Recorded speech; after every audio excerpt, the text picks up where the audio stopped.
Hi, I'm Roshni Patel, and I'm here with. Lars Christian Haugen.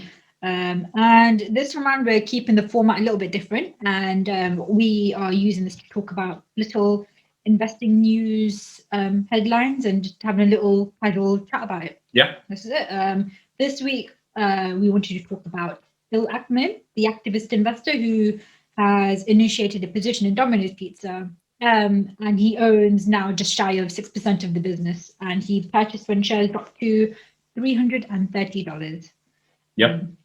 So I think, yes, I just wanted to talk about quickly this investment because we like Bill Ackman. We think he's interesting. There's a lot to learn from him, and he likes to invest in simple, predictable, and cash flow generating companies, and that's what Domino's is. It's been growing a lot over the last 10 years. They had a turnaround in about 2008 or 2009. Bill Ackman and his team has admired the company for a long time. Um, and the price dropped suddenly, and then they found a good entry point. So they thought, okay, this is a time. This time we can invest, and it's they have a they based. I mean, they've invested a lot in tech. Right. So kind of the logistics around the delivery system is apparently very good, or the 75% of the sales are digital. Right. And they have, I think, the largest in-house delivery system when it comes to any similar company in the industry. It's been gaining market share. It's about 22% now. I'm assuming that's in the US. Right. And Right. that's doubled over the last about 8 years. And they think it's still a lot of growth left in the market, that Domino's can capture more market share. They have a good management team, and good delivery system, consistent deliveries, which is good for customer service. And they're also expanding into India and China, so a lot of growth left. So I think that's kind of my main notes here. I mean, we did the notes separately. We did our separate background research. So what kind of things do you want to highlight? Cool. So you covered quite a similar number of points to myself. And just to go back to the own delivery structure and where they've invested a lot in their tech. So 2 points is one is from one of the articles I read, they were one of the first to invest in their delivery technology. Right. Kind of make them a bit of a pioneer and also First mover advantage. Yeah, there we go. First mover advantage and adds to their moat. And secondly is so don't mind me, I'm looking at my notes on my iPad. Right. So Ackman knows the restaurant industry, so he already holds shares in Burger King and Chipotle. So within a circle of competence, and that's something that we've seen in quite a lot of investors, and it kind of makes sense that invest in things you know about. Yeah, exactly. And also, I don't know if you'd already mentioned that the Domino's was already on their watch list. Have you mentioned that bit? I might have. Yeah, I think I said that they had admired the company for a while. Okay, yeah. Yeah, so they, yeah. And the whole point of that is, it doesn't mean that they just pick and choose businesses out of thin air. It was something they had their arm for a while, and so it's not entirely a spontaneous decision. Yeah. Should we maybe move into the financials and the valuation and that sort of stuff? Good.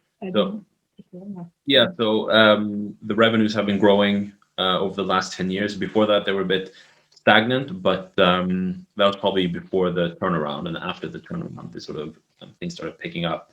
And then the margins, the gross margin, operating margin, net margin are, they're decent. They're not like insanely high, compared to other companies that we've looked at. For example, Hargreaves Lansdowne is a company we've invested in, and they don't have the same type of margins as them, but they're different industries.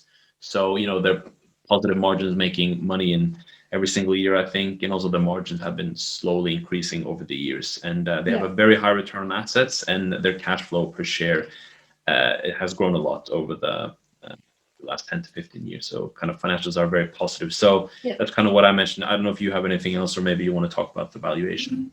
Valuation wise, so the PE, price earnings, is right about 26, 27 when they purchased it, right? Yeah. Right. And that's usually something that's a bit high, but then again, we probably want to research into the growth potential. I'm sure Ackman and his team have already done that because they're probably considering the long-term growth value. And as we've learned in last week's or the previous episode, what was it called? When to sell. Yeah. High price earnings isn't necessarily the be all and end all. So Yeah. it doesn't always reflect the growth potential in the long term.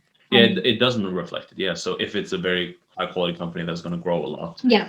for you to be put up just by high PE can be a mistake, because you can make a lot of money from investing in the companies. Yeah. So yeah. And I mean, that's everything I've got to add. And I suppose that takes us nicely into like, what do we think? Is it something that we would buy straight away or not? And given, we still have a few questions here. So we've got the PE is a little bit high, and we still want to read more into what's the growth potential of the business. Excuse me.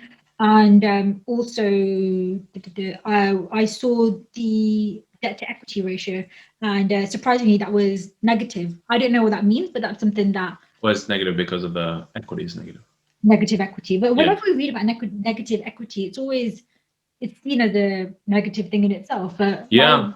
that doesn't I make don't. sense. Yeah, we haven't done enough research on the company, so that's kind of one of those things that kind of made me raise my eyebrows a bit. Because usually, a company that's negative equity it's usually a bad sign. Yeah.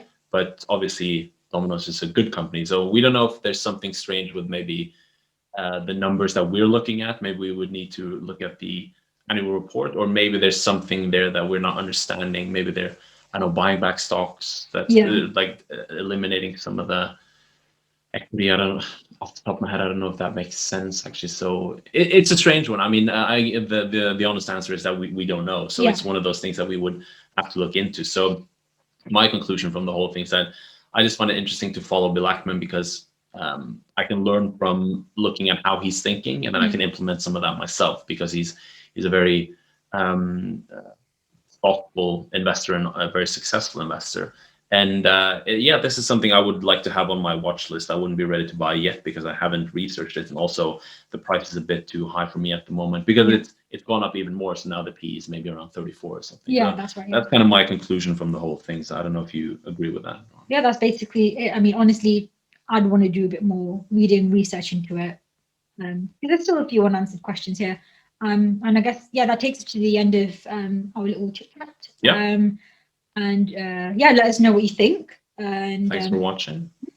Like and subscribe, and you can see more of our content on www.valueinvesting.com. And of course, we're hoping to do more of these like tiny, smaller videos, and that's kind of why we want to know what you think. All right, so till next time, bye. Bye. Bye.